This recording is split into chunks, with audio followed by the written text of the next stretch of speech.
5 seconds. Mr.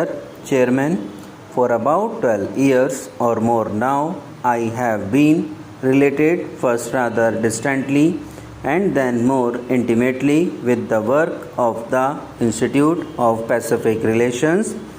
I have profited by reading your publications and have always felt that you were doing good work in trying to understand the problems of the Pacific or the Far East. For a long time, I have felt that as time goes on, the problems of the Far East will become more complicated and the center of gravity of the tension prevalent in the world today will shift to the Far East and in particular to Asia. While people readily agree that Asia has to a certain extent become the focal point of world tension, they relegate Asian problems to position of relative insignificance and tend exclusively to emphasize the importance of European and other world problems. I agree that European problems are and have been very important, but I have felt that in the perspective of things to come, they were wrong in not devoting the requisite attention to the problems of developing Asia.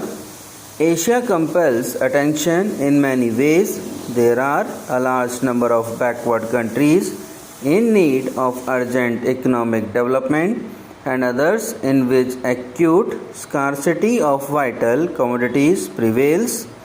But what is most needed is an understanding that Asia is going through a process of change and that it is in ferment. Some parts of Asia are quiet and relatively peaceful, whereas others are torn by external troubles and disturbances. I am not referring to the external situation so much as to the characteristics inherent in the personality of Asia. I do not claim that this change is peculiar to Asia. Perhaps it is taking place all over the world. In Asia, we have been kept down and are now trying to catch up with others who are ahead of us. We have been engrossed in things of the past and time has passed us by. We have not been able to keep pace with it and so we must run.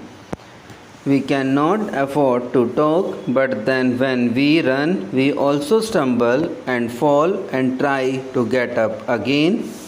We realize that speed, especially in an age-old continent like Asia, involves risk and dangers, but we have no choice in the matter. If you seek to understand us, you can do so to a limited extent. Asia is a huge continent and the peoples of Asia are all different from one another as they were reared in different cultures and traditions. In spite of all this, I think it is still true to say that there is such a thing as Asian sentiment. Perhaps sentiment is merely the outcome of the past 300 years of European influence in Asia. Personally, I do not believe that any profound difference exists between the Orient and the Occident. Such differences as can be accounted for by history, tradition, and geography exist even among the Asian countries and in fact even within the same country. Probably the existing differences mainly arose from the fact that certain parts of the world developed their resources and become prosperous while others were completely unaffected by the Industrial Revolution. I think that thinking in terms of the Orient and the Occident sets on the wrong track. As a rule, the same type of problems leads to the same results everywhere. At the same time, there are certain countries like India and China with pronounced national characteristics where history and tradition exert a profound influence on the course of events. I am sure there is a great deal of good in this tradition. We should have gone under, but for that, we have survived on account of the good in our tradition, and we propose to hold on to it. At the same time, I have no doubt at all that it has a great deal that is bad too.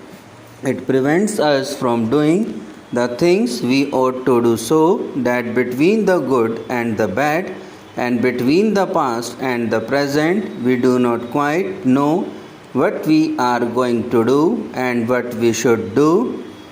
If you ask me about India, it would take me a long time to tell you about all the aspects of our problems.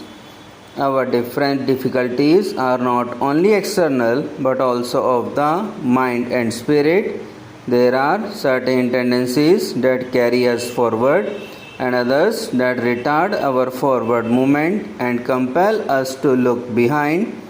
Progress consists in having the essential things of life, and in that sense, we obviously must have progress. We are going ahead, and I hope rapidly. We are harnessing science in the service of the nation. Yet a doubt arises in my mind as to whether material progress really constitutes a remedy for our problem.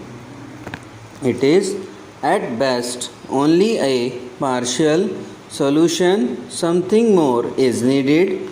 We need a solution of the broad problems that afflict the world today.